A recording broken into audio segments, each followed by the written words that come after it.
Question करती हूँ, India के बारे में पता है? हाँ पता है। कैसा मुल्क है? हमारा दुश्मन है। नहीं, देखिए हमने पढ़ाया क्या है। अच्छा, उनको नासा का पता होगा, ठीक है? पता है नासा क्या है? मुझे नासा का पता है। अच्छा, नासा के बारे में क्या जानती हो?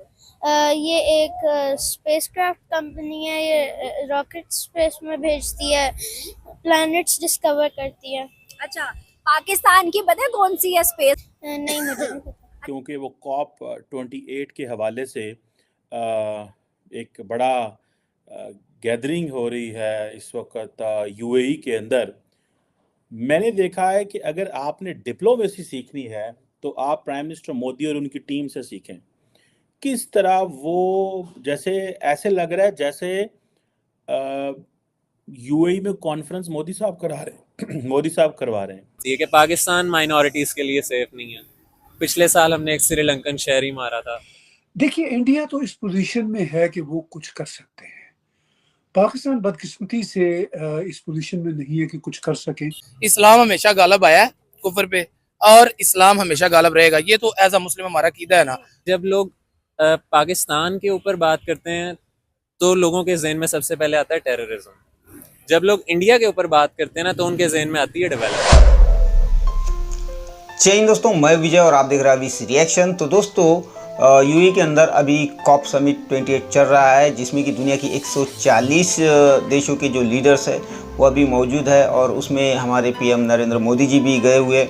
और ख़ास बात तो ये है कि मोदी जी का वहाँ के फ्रेंड्स की तरफ से ग्रैंड वेलकम किया गया है। और हर बार की तरह जैसे कि मोदी जी किसी भी मुल्क में जाते हैं तो वहाँ पे हमारे जितने भी भारतीय लोग होते हैं, इंडियंस होते हैं, वो मोदी जी के स्वागत के लिए हमेशा तैयार रहते हैं। तो आज भी वैसा ही हुआ है कि वहाँ पे मोदी जी का जो हमारे भारतीय भाई बहन है उन्होंने स्वागत किया ज़ोर शोर से, और साथ ही में मोदी जी के लिए बहुत सारे नारे भी लगाए। मगर इस समिट के अंदर पाकिस्तान के भी पीएम गए हुए हैं, मगर पाकिस्तान की पीएम जो है उनका स्वागत जो है वो इस तरह नहीं किया गया। और जिस तरह मोदी जी का वहाँ पे मोदी जी को जो इज़्ज़त दी गई है उस तरह पाकिस्तान की पीएम के साथ कुछ हुआ नहीं है। और यही सब देख के पाकिस्तान की मीडिया और पाकिस्तान के लोग अब बातें करना शुरू कर दिए हैं। तो आज की वीडियो में हम वही देखेंगे कि पाकिस्तान के लोग जो मोदी जी को इज़्ज़त दी गई वो पाकिस्तान की पीएम को क्यों नहीं मिलती, इसी के बारे में जो चर्चाएं शुरू है, जो मीडिया बात कर रहा है पाकिस्तान का, वही इस वीडियो में देखेंगे। तो चलिए करते हैं वीडियो को शुरू। मगर वीडियो शुरू करने से पहले जो भी व्यूअर्स हमारे चैनल पे नए हैं उनसे रिक्वेस्ट करूंगा, प्लीज़ हमारे चैनल को सब्सक्राइब कीजिए, वीडियो को लाइक और शेयर ज़रूर कीजिए। तो चलिए करते हैं वीडियो शुरू।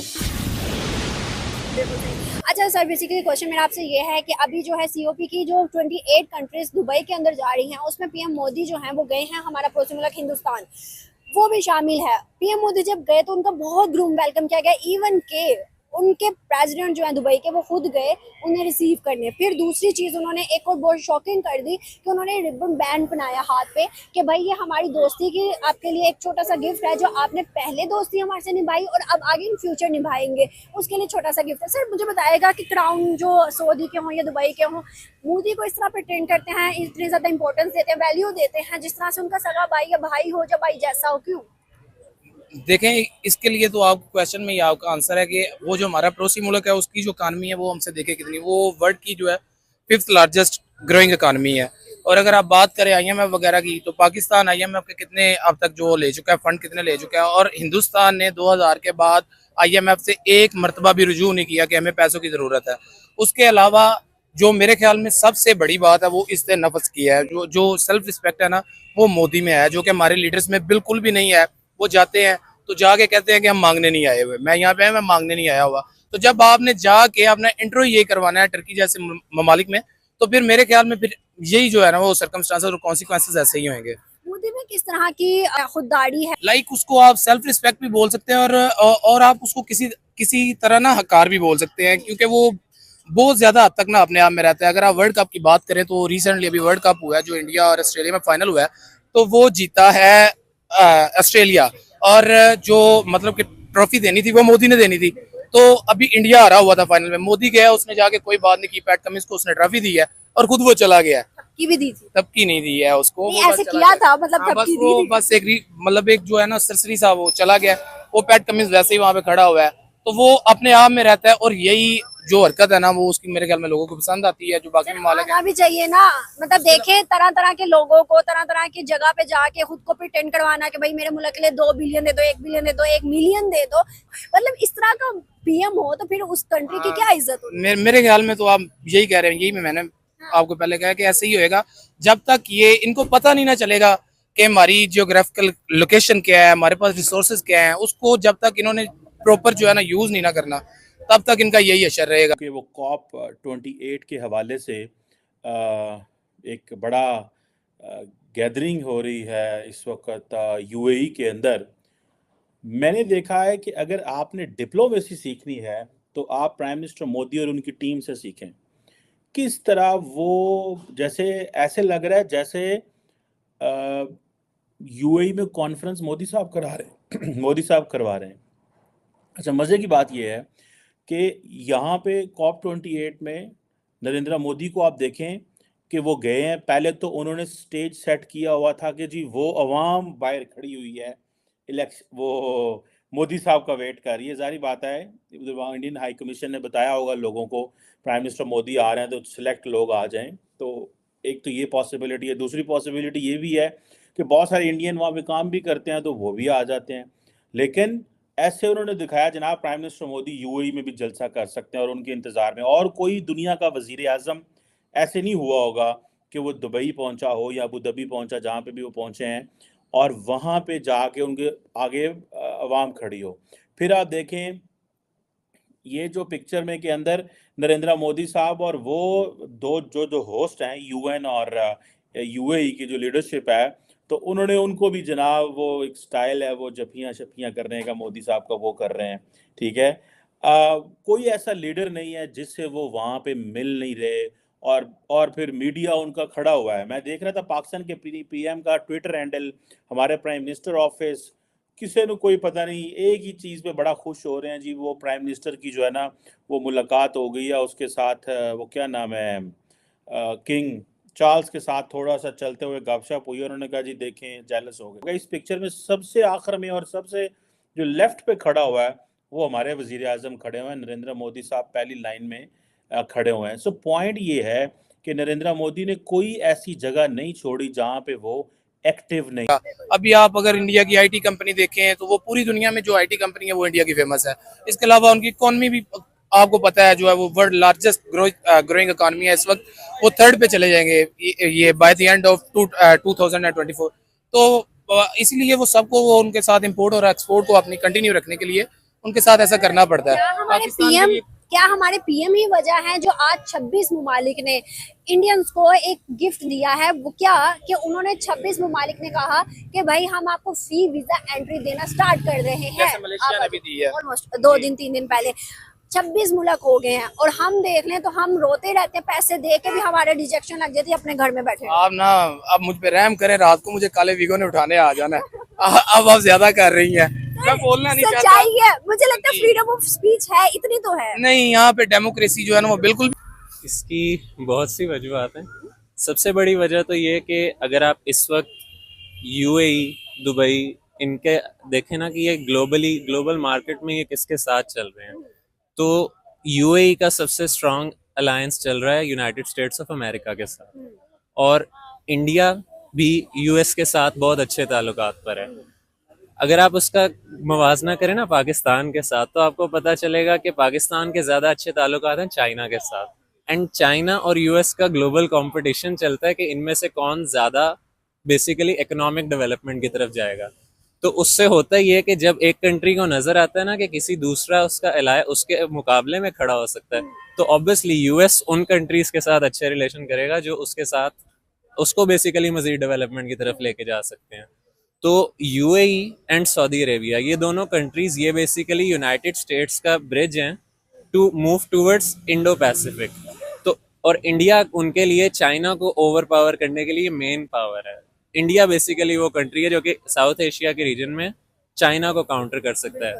लेकिन हम अगर देखें तो पाकिस्तान इस सारे खित्ते में कहीं नजर नहीं आता। क्या पाकिस्तान की खुद की गलतियां या फिर ये लॉबी है जो कि हिंदुस्तान और अमेरिका वगैरह की चल रही है? पाकिस्तान ऑलरेडी दुनिया में सबसे कम कार्बन एमिशंस वाली कंट्रीज में से एक है, इस वजह से पाकिस्तान को जाने की रीजन नहीं नजर आई। दैट इज वाई G20 में पाकिस्तान क्यों नहीं था? G20 में पाकिस्तान इसलिए नहीं है क्योंकि हमारे इस वक्त मुल्क की जो इकोनॉमी के हालात हैं उसकी वजह है। वो G20 में 20 मोस्ट डेवलपिंग इकोनॉमीज हैं और हम इस टाइम इकोनॉमिक क्राइसिस में चल रहे हर हैं। हालात में पीछे हुए ना। बिल्कुल हम हालात में उनसे पीछे। और इंडिया के प्राइम मिनिस्टर नरेंद्र मोदी साहब जो हैं वो भी उसमें शामिल हैं और उस यानी पाकिस्तान से काकड़ साहब भी, दुनिया के 140 से ज्यादा कंट्रीज हैं इसमें। डॉक्टर साहब क्या सिग्निफिकेंस है इसकी, और खास तौर पर जब हम बात कर रहे हैं पाकिस्तान और इंडिया की, तो इंडिया का तो क्लाइमेट चेंज के हवाले से बड़ा ही एक स्ट्रॉन्ग स्टैंड है और पाकिस्तान का सैलाब की वजह से वो है, तो इसके ऊपर क्या ये दोनों कंट्रीज और बाकी दुनिया क्या कर पाएगी सर? देखिए, इंडिया तो इस पोजीशन में है कि वो कुछ कर सकते हैं। पाकिस्तान बदकिस्मती से इस पोजीशन में नहीं है कि कुछ कर सकें, क्योंकि एक तो पाकिस्तान में इंडस्ट्रियलाइजेशन भी को बहुत आगे नहीं बढ़ सकी वहाँ के इंटरनल पॉलिटिकल सर्कमस्टांसेस की वजह से। सेकेंडली, पाकिस्तान का तो वो जो सैलाब का मामला हुआ वो बड़ी तबाही थी, खौफनाक तबाही थी, मगर पाकिस्तान ने उस सैलाब की आड़ में जिस तरह पैसे मांगने का सिलसिला शुरू किया तो दुनिया की आंखें खटक गई कि भाई ये सैलाब को भी बेच रहे हैं। तो मतलब पाकिस्तान तो उससे कोई एक्सप्लॉयटेशन लेने की कोशिश करता है, कुछ कर सकने की पोजीशन में नहीं है। ना तो इंडस्ट्री लग रही है पाकिस्तान में, जो लगी हुई इंडियन इंडस्ट्रीज है वो नहीं चल रही, तो उनको तो अपने इकोनॉमिक हालात खुद ही बेहतर करना होंगे। अब इंडिया का जहाँ तक मामला है, इंडिया एक इमर्ज्ड इंडस्ट्रियलाइज कंट्री भी है, इमर्ज इकोनॉमी भी है, दुनिया की चौथी बड़ी तो वो इकोनॉमी बन चुके हैं and they are going towards third position. तो इंडिया का फिर जो अपना मोटो है हमेशा से, वो ये धरती हमारी फैमिली है, वो हमेशा रहा है मोटो। अच्छा, इंडिया देखिए, प्राइम मिनिस्टर नरेंद्र मोदी के बारे में वेस्टर्न वर्ल्ड का यही कहना होता है कि जी ये कोट अनकोट ये राइट विंग की गवर्नमेंट है, मगर प्राइम मिनिस्टर नरेंद्र मोदी कभी भी राइट विंग की गवर्नमेंट की तरह बिहेव नहीं करते। तो दोस्तों ये थी आज की वीडियो। और भाई जिस तरह ये पाकिस्तानी भाई साहब कह रहे थे कि भारत की जो इकोनॉमी है वो बड़ी है, भारत का मार्केट बड़ा है, मैशत बड़ी है, इसीलिए ये जो मुल्क है भारत की इज्जत करते हैं, तो भाई मेरे ऐसा कुछ नहीं है। सऊदीया हो गए, यूएई हो गए, इनके साथ में जब भारत की प्रोग्रेस भी नहीं शुरू हुई थी तब से अच्छे ताल्लुकात रहे हैं, और इसके पहले भी जो भी सरकारें भारत की आई है उन्होंने भी दुनिया के हर मुल्क से ताल्लुकात अच्छे रखने की कोशिश की है और उसमें वो कामयाब भी हुए हैं। और जैसा कि प्रोग्रेस की बात कर रहे हो, तो भारत ने प्रोग्रेस अभी शुरू की है। इसके पहले तो भारत के भी हालात इतने कुछ अच्छे नहीं थे, मगर भारत हमेशा पूरी दुनिया को अपना परिवार समझता है और इसी के तहत भारत ने हर मुल्क के साथ में, चाहे छोटा हो या बड़ा हो, अच्छे ताल्लुकात रखे हैं और उसी का ये नतीजा है कि आज भारत को इतनी इज्जत मिलती है। इसके उलट पाकिस्तान ने क्या किया है, तो भाई पाकिस्तानियों, आपने एक ही काम किया है कि कटोरा उठाया और हर मुल्क के सामने सिर्फ मांगने गए हो। गए 75 सालों से आप सिर्फ दुनिया से मांग के अपना देश चला रहे हो, तो जाहिर है आपकी इज्जत कैसी रहेगी। फिर आप कहते हो कि भाई हम अगर किसी भी मुल्क में जाते हैं तो वो कहते हैं कि भाई मांगने आया होगा। तो बात तो सही है, आपने सिर्फ जिन मुल्कों के पास में आप गए हो उनसे सिर्फ लिया है, दिया कुछ नहीं है। इसीलिए वो मुल्क भी आज थक हार कर आपको पैसा देना बंद कर दिया है, तो आपकी इज्जत क्या उद्देश्य करेंगे। तो पहले अपने मुल्क को पैर पे खड़ा करो, अच्छा करो, और फिर अपने आप इज्जत आपको भी मिलने लगेगी। मगर आपने किसी दुनिया में किसी भी मुल्क के साथ में ताल्लुकात अच्छे करने की कोशिश नहीं की, क्योंकि आपको हर तरफ जो है साजिश दिखती है, कभी इंडिया की साजिश, कभी अमेरिका की साजिश, मगर आप खुद क्या कर रहे हो इसकी तरफ आपने कभी ध्यान दिया नहीं है। तो खैर दोस्तों, ये तो चलता ही रहेगा। तो आशा करता हूँ कि आज की ये जो वीडियो है आप सभी को अच्छी लगी होगी। तो चलिए चलते हैं, मिलते हैं अगली वीडियो में, तब तक के लिए जय हिंद।